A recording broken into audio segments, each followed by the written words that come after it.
وصال پاک کے دن حضرت عمر اپنے حواس سے نکل گئے، تلوار نکالے، فرمایا خبردار کسی نے کہا رسول اللہ فوت ہو گئے میں قتل کر دوں گا۔ برداشت نہیں ہوتا تھا ان سے۔ حضرت ابو بکر آگے انہوں نے کہا عمر سن لو، اگر عبادت رسول اللہ کی کرتے تھے تو وہ واقعی فوت ہو گئے ہیں، اگر اللہ کی عبادت کرتے ہو تو وہ حی قیوم ہے۔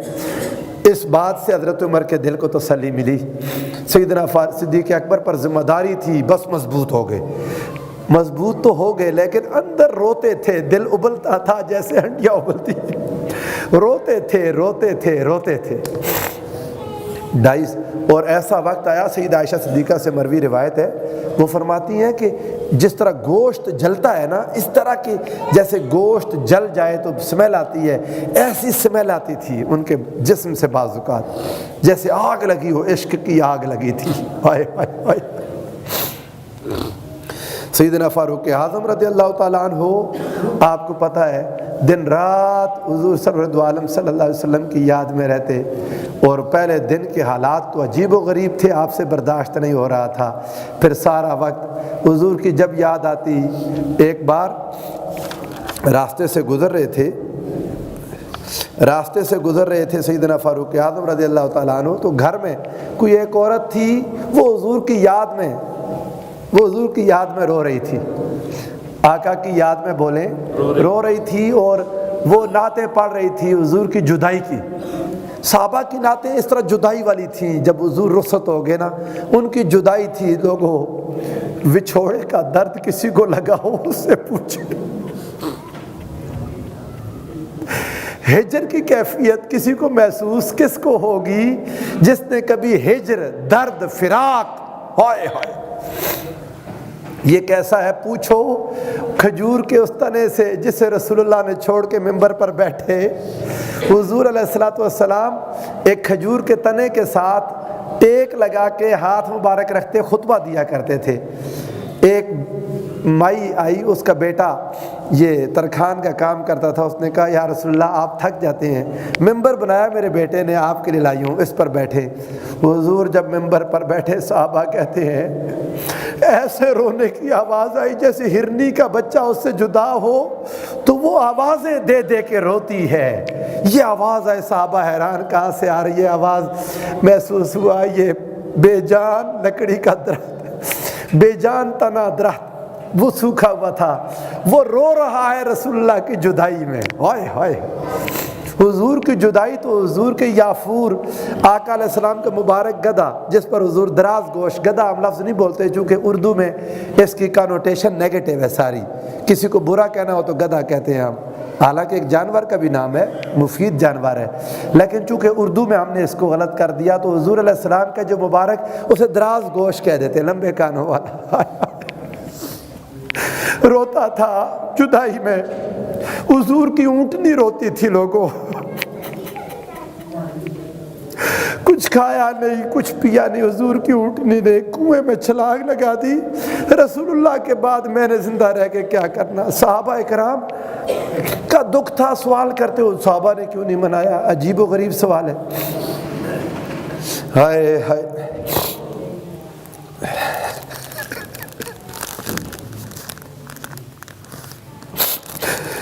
صحابہ کرام دکھے ہوئے تھے لوگوں،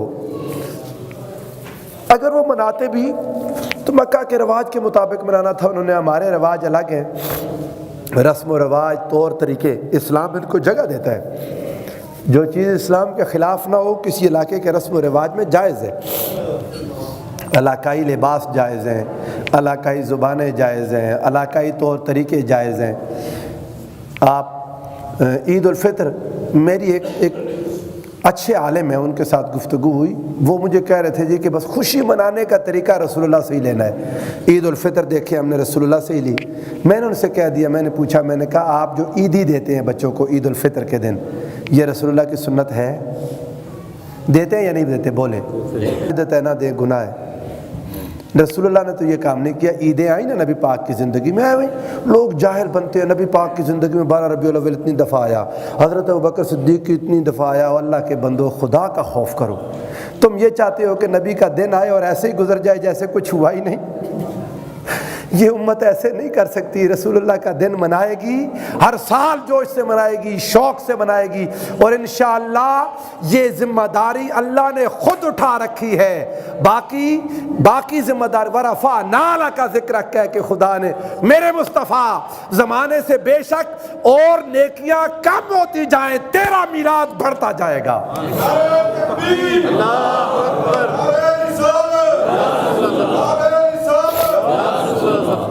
تو چونکہ وقت ختم ہو گیا، تفصیل میں یہ کتاب ہے میلاد النبی پر، میرے استاد گرامی حضور شیخ الاسلام پروفیسر ڈاکٹر محمد طاہر القادری، اور آپ سے درخواست کروں گا ہاتھ جوڑ کے، جتنے مرضی آپ کو وہ برے لگتے ہوں، نہ اچھے لگے، انسان کی طبیعت ہوتی ہے، ان کے کئی کاموں سے کئیوں کو اختلاف ہوگا، ہوتا رہے، یہ کتاب ضرور لے لیں، یہ کتاب ضرور لے لیں، ہر سوال کا جواب ہے، اتنی تفصیل میں میلاد پاک کے بارے میں دلیل کے ساتھ، یہ ریفرنس ورک ہے، ریفرنس ورک جو رہتی دنیا تک رہے گا، اور میلاد پر ایسی کتاب میں نے جتنا مطالعہ کیا مجھے نہیں مل سکی۔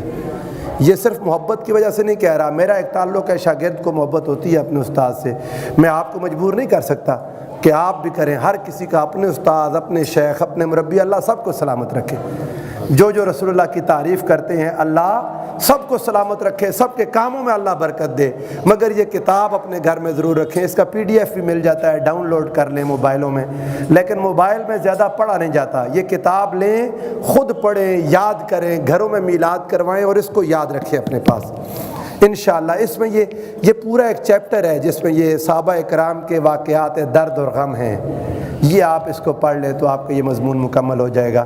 اللہ پاک ہمیں رسول اللہ کی محبت نصیب فرمائے، حضور کا میلاد ہم نہیں چھوڑ سکتے، جب تک زندہ ہیں آقا کا میلاد منائیں گے، اللہ کی قسم سارا سال حضور کے میلاد کے انتظار میں جیتے ہیں، میلاد مصطفیٰ کے انتظار میں جیتے ہیں، اور اللہ پاک وقت لاتا ہے دل خوش ہو جاتا ہے، باغ و بہار ہو جاتا ہے، ہم اللہ وسائل دے، ہم حضور کا میلاد ہر سال اچھا کرتے جائیں گے، پیارا کرتے جائیں گے، مگر ایک اعتراض نہ منانے والوں کا، ایک اعتراض جس کا کوئی جواب کسی کے پاس نہیں ہے، ہم لاجواب ہیں، وہ ہے ہم حضور کی سیرت پر عمل نہیں کرتے، ہم میلاد منانے والے رسول اللہ کی سیرت پر عمل میں پیچھے ہیں۔ لوگوں ہاتھ جوڑتا ہوں، یہ اعتراض دلیلوں سے ختم نہیں ہوگا، اس اعتراض کے لیے عمل کرنا پڑے گا، رسول اللہ کی سیرت کو اپنانا ہوگا، رسول اللہ کی سنت کو اپنانا ہوگا، رسول اللہ کے طریقے کو اپنی زندگی میں لانا ہوگا، نماز کی پابندی کرے، روزے کی پابندی کرے، حسن سلوک کی پابندی کرے، نیکی اختیار کرے، ان لوگوں کی زبانیں بند کر دیں جو کہتے ہیں سیرت پر آپ عمل نہیں کرتے، ہم سیرت پر عمل کریں، ہمارا میلاد اور مقبول ہوگا، اور مقبول ہوگا۔ اللہ پاک ہم سب کے حال پر رحم فرمائے۔